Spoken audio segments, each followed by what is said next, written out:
Hi అండి, నమస్తే. ఈ మధ్య మేము మే 20వ తేదీ కేరళ వెళ్ళాము. కేరళ ట్రిప్ వెళ్ళొచ్చాము అందరమే. మేము ఎలా వెళ్ళాము, మాకు తెలిసిన వివరాలు కొన్ని చెప్దామనుకుంటున్నాను. దానికి సంబంధించి వీడియో చేస్తున్నాను. మేము అక్కడ ఎక్కడ ఉన్నాము, ఎలా స్టే చేసాము, ఇలాంటి వివరాలు మీకు చెప్తాను. మేమైతే మే 20వ తేదీ సాయంత్రము 6 గంటలకి దాత్రి అబ్బా అనే స్పెషల్ ఎక్స్ప్రెస్ ఓన్లీ మంగళవారమే ఉంటుంది. అది ట్రైన్ టికెట్స్ బుక్ చేసుకున్నాము. అది నెక్స్ట్ డే మార్నింగ్ 10:30కి కొచ్చి రీచ్ అయ్యాము. దాంట్లో general, third AC, second AC, first AC ఏమి ఉండవు, ఓన్లీ థర్డ్ ఏసీనే ఉంటుంది. మేమైతే టైంకే వెళ్ళాము, కరెక్ట్గానే వెళ్ళాము. అది కరెక్ట్ టైం అయితే 9:45, మేము 10:30 కల్లా వెళ్ళాము. బాగానే ఉంది ట్రైను. ఎవరైనా ఒంగోలు నుంచి ఇట్లా వెళ్ళాలనుకుంటే దాంట్లో వెళ్ళొచ్చు, బాగానే ఉంది. మేము కొచ్చి అయితే రీచ్ అయిపోయాము. కొచ్చి రైల్వే స్టేషన్లో దిగగానే బయట ఇట్లా వెహికల్స్ ఉన్నాయి. మేము అలప్పీకి వెళ్ళడానికి వెహికల్ మాట్లాడుకున్నాము. దీని గురించి నేను తర్వాత మాట్లాడతాను. మామూలుగా అయితే వెహికల్ అవసరం లేదు. అలాగే ట్రైన్స్ ఉంటాయి అలప్పీకి. అలప్పూజ అని ఉంటుంది అక్కడ, అలప్పీ కాకుండా. దానికి 1 hour 15 minutes కానీ 1.5 hours కానీ పడుతుంది. జస్ట్ ఫర్ హెడ్ వచ్చేసి 30 రూపీసే. దాంట్లో వెళ్ళిపోవచ్చు. మాకు తెలియక కన్ఫ్యూజ్ అయ్యి ఇట్లా వెహికల్ బుక్ చేసుకొని వెళ్ళాము. వెహికల్కి మాకు 2700 తీసుకున్నారు. దాదాపు మాకు 2.5 hours పట్టింది. అక్కడ రోడ్డు ఏదో కన్స్ట్రక్షన్ జరుగుతూ ఉంది, అందుకని బాగా లేట్ అయింది. చిరాకు అనిపించింది మాకు. తర్వాత అక్కడికి వెళ్ళిన తర్వాత 1:30 అలా అయ్యింది. కానీ అది కరెక్ట్ టైమింగ్ కాదు. ఎవరైనా కానీ అలప్పి బోట్ హౌస్కి వెళ్ళాలనుకుంటే 11 or 11:30కి వెళ్ళిపోండి. వెళ్ళి నైట్ అంతా స్టే చేయాలి అనుకుంటే అట్లనే కంటిన్యూ అయ్యి మార్నింగ్ 9కి చెక్అవుట్ అవ్వండి. లేదు మేము 5 వరకే ఉంటామనుకుంటే 5 వరకు ఉండొచ్చు, మళ్ళీ వేరే దగ్గరికి వెళ్ళిపోవచ్చు అనమాట. అట్లా అయితే మాకు అటు ఇటు కానీ టైం అయిపోయింది. ఇక్కడ చూడండి, ఇక్కడ ఈ ఆటో అతను వెళ్తూ ఆటో ఆపుతాడు చూడండి. ఎందుకు ఆపాడా అని చూస్తే జస్ట్ ఎందుకు నేను అప్పుడే వీడియో తీస్తూ ఉన్నాను. ఆటోకి ఎదురుగా కవర్ ఏదో ఉంటే ఆ కవర్ తీసి పక్కనేసి మళ్ళా వచ్చి ఆటో నడుపుతున్నాడు. నాకు ఇక్కడ కేరళలో నచ్చింది ఏంటంటే ఆటోకి ముందు వైపు, ఆటో పక్కనే, ఆయన సీట్ పక్కన ఎవరిని కూర్చొనివ్వరు. అసలు ఎట్టి పరిస్థితుల్లో కూర్చొనివ్వలేదు ఎవరు. అలానే హెల్మెట్ అండి, అందరూ ముందున్న వాళ్ళు, వెనుకున్న వాళ్ళు అందరూ హెల్మెట్ పెట్టారు. అలానే ట్రాఫిక్ పోలీస్ అవసరం లేకుండా ఎక్కడోళ్ళు అక్కడ ఆగిపోతున్నారు. నాకు ఇదైతే మంచిగా అనిపించింది. మన దగ్గర అయితే ఇది ఉండదు, నేను అది గమనించాను. అక్కడైతే అది మంచిగా అనిపించింది. ఇదేనండి మేము ఎక్కవలసిన బోట్ హౌస్ వచ్చేసింది.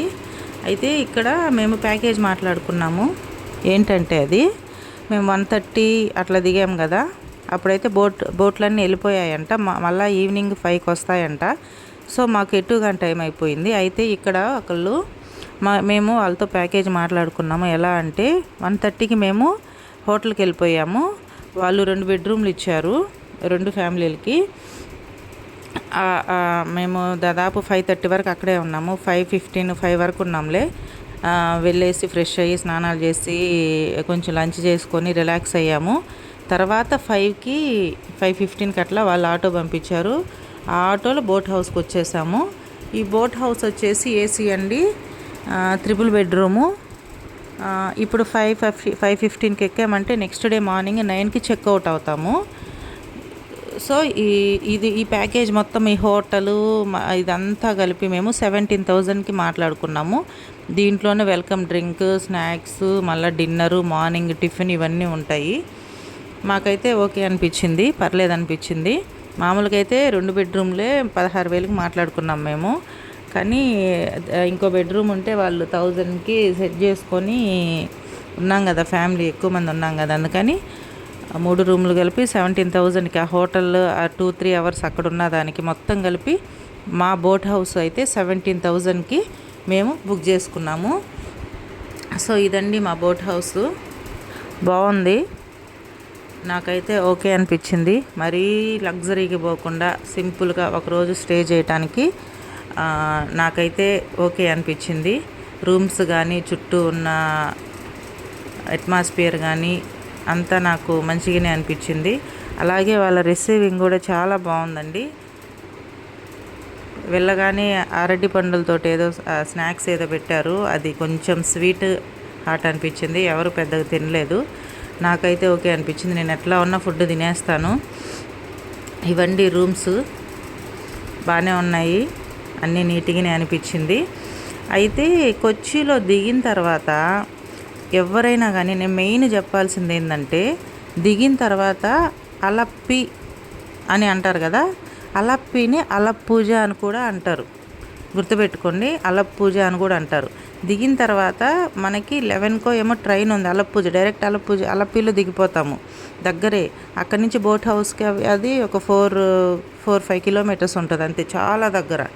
సో మనం 20-30 రూపీస్లో మనము ఫర్ హెడ్ వెళ్ళిపోవచ్చు. అంటే మాకు టోటల్కి 200 అయ్యింది. వెళ్ళేటప్పుడు మేము అలా ట్రైన్కే వెళ్ళాము. అది మాత్రం గుర్తుపెట్టుకోండి, ఖచ్చితంగా వెంటనే ట్రైన్కి వచ్చేటట్టు చూసుకోండి. ట్రైన్లు కూడా మీకు అందుబాటులో ఉంటాయి, అదొకటి. నెక్స్ట్ బోటు టైమింగ్స్ వచ్చేసి మీరు 11కి కానీ 11:30 కానీ అట్లా వస్తే మీరు బాగుంటుంది. లేదంటే ఈవినింగ్ 5కి, అలా కాకుండా మధ్యలో వస్తే మాత్రం ఇబ్బంది పడతారు. ఇది ఒక్కటే గుర్తుపెట్టుకోండి. ఇదే నేను ఈ వీడియో ద్వారా మీకు చెప్పాలనుకున్నాను. ఈ రెండు మేము ఇబ్బంది పడ్డాము. నాలాగా మీరు ఇబ్బంది పడకూడదు. తెలుగు వాళ్ళు ఎవరైనా పోయినప్పుడు, నేను రాజీరెడ్డి వీళ్ళది ఎవరిదో వీడియో చూశాను. నేను కొంచెము 11:30 11కి బయలుదేరుతాయి, 12:30కి బయలుదేరుతాయి, అది ఇది అని చెప్పారు. నేనైతే క్లియర్గా చెప్తున్నాను, అందరి వీడియోలే ఉంటాయి. నేనైతే టూర్ వాటి కోసం అస్సలు చేయట్లేదు, వ్యూస్ కోసం కూడా కాదు. మన వైపు నుంచి నిజంగా, మరి ముఖ్యంగా నా సబ్స్క్రైబర్స్ ఎవరైనా ఉంటే కేరళ వెళ్ళాలి అనుకుంటే వాళ్ళ ఫోన్ నెంబర్ కూడా నేను తీసుకున్నాను. మనకి తక్కువ బడ్జెట్లో చాలా మర్యాదగా చాలా బాగా చూసుకున్నారండి. వాళ్ళ నెంబర్ కూడా తీసుకున్నాను. మా వైపు నుంచి మా తెలుగు వాళ్ళు ఎవరైనా వచ్చినా, నా ఫ్రెండ్స్ ఎవరైనా వచ్చినా కానీ మీ నెంబర్ ఇస్తాను అని చెప్పాను. ఓకే అన్నారు.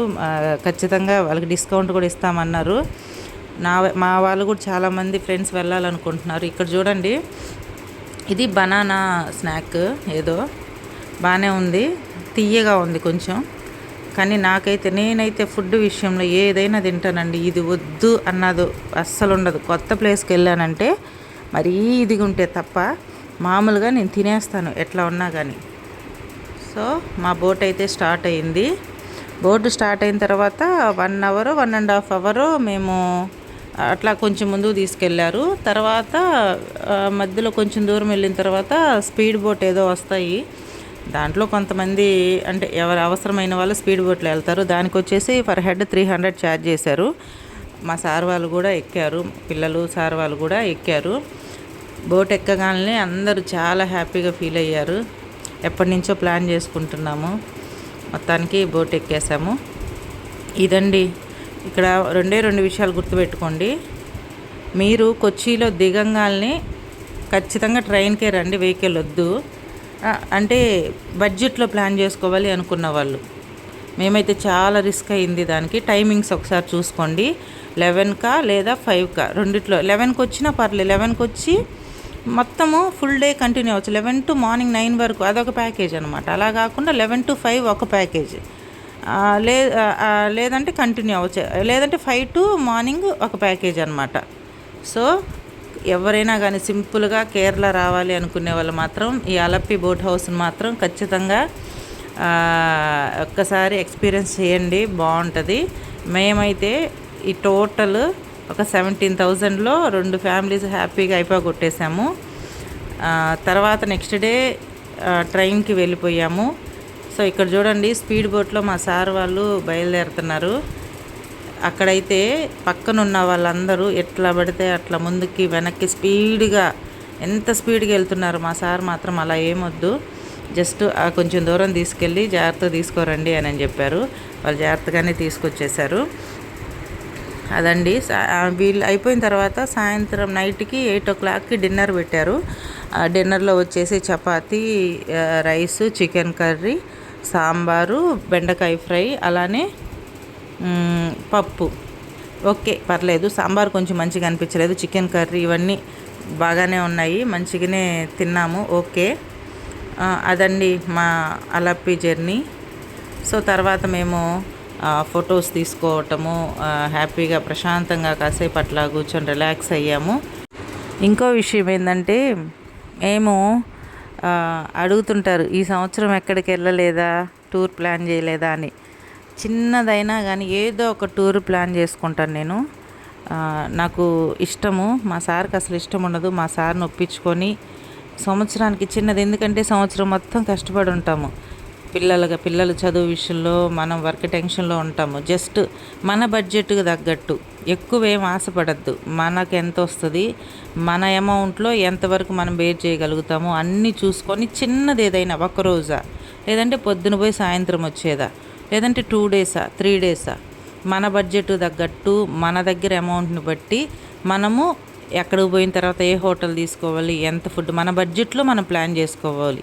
అంతే, ఏదైనా కానీ అంతే, మన బడ్జెట్లో మనం ప్లాన్ చేసుకొని చిన్నదైనా పెద్దదైనా కానీ టూర్కి ఖచ్చితంగా వెళ్ళండి. మీకు ఇంట్రెస్ట్ ఉంటే, నాకైతే ఇంట్రెస్ట్ కాబట్టి నేను చెప్తున్నాను. ఏం లేదండి, సో నెలకు వచ్చేసి ఒక 10,000 చిట్టీనో ఇంకోటి ఏదో ఒకటి వేసుకొని అటు పక్కన పెట్టేసుకోండి. సంవత్సరం తిరిగేలేక 1,00,000 రూపాయలు ఆ అమౌంట్ మీ చేతిలో ఉంటుంది.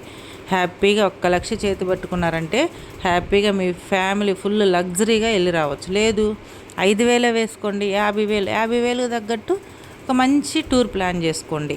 ఇది జస్ట్ నా సజెషన్ మాత్రమే, ఎందుకంటే నాకు ఇంట్రెస్ట్ కాబట్టి నేను ఇట్లా ప్లాన్ చేసుకుంటాను. సో ఈ విధంగా మా ఫోటో సెక్షన్ అయితే కంప్లీట్ అయ్యింది. డిన్నర్ ఇందాక చెప్పాను కదా, డిన్నర్ ఈ విధంగా పెట్టారనమాట. సో మేము ఎర్లీ మార్నింగ్ 9కి చెక్అవుట్ అయ్యాము. చెక్అవుట్ అయిన తర్వాత వెళ్ళే దారిలో అలప్పి దగ్గర అది చీరలు నేస్తున్నారు. అక్కడ ఒక 2-3 శారీస్ తీసుకున్నాను నేను. తర్వాత ట్రైన్లో 1.5 అవర్ ఏమో పట్టింది మాకు. నెక్స్ట్ కొచ్చి నుంచి త్రివేంద్రం వెళ్ళాము. త్రివేంద్రం నుంచి కన్యాకుమారి వెళ్ళాము. నాకు అంత జర్నీలో నేను చెప్పుకునే ప్లేస్లు ఏమైనా ఉన్నాయంటే మా జర్నీలో అలప్పి ఒకటి, నెక్స్ట్ కన్యాకుమారి అండి. కన్యాకుమారి అయితే చాలా కష్టపడి వెళ్ళాము. కన్యాకుమారి మాత్రం చాలా రిస్క్ చేసి వెళ్ళాము. త్రివేంద్రం నుంచి కన్యాకుమారి బస్సులో వెళ్ళాము. అలాగే త్రివేంద్రంలో పద్మనాభ స్వామి టెంపుల్ అని ఉంటుంది కదా, దానికి వెళ్ళాము. దానికైతే అబ్బా ఎంతసేపు నుంచున్నాము, అదొకటి. నెక్స్ట్ కన్యాకుమారిలో మేము ఏమేమి షాపింగ్ చేసాము వాటి వివరాలు మళ్ళీ మీకు నేను పర్ల్స్ కొన్నాను అక్కడ. పర్ల్స్, మసాలాలు, స్పైసెస్ చాలా బాగున్నాయి కన్యాకుమారిలో. దానికి సంబంధించి ఖచ్చితంగా మీకు వీడియో పెడతాను. నాకు టైం ఉండట్లేదు, సరిపోతుంది, అందుకని పెట్టలేదు.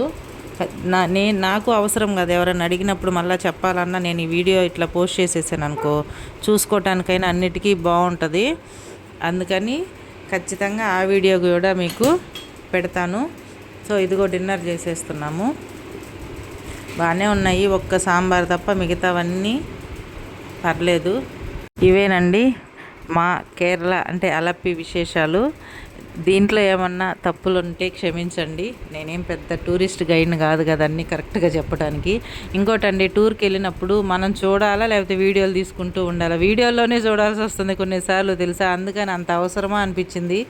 ఏదో ఇంపార్టెంట్ అనుకునే అప్పుడప్పుడు వీడియోలు తీశాను. ఫస్ట్ మనం వెళ్ళినప్పుడు ఫస్ట్ చూడాలి కదా అన్నీ, ఏదైనా కానీ.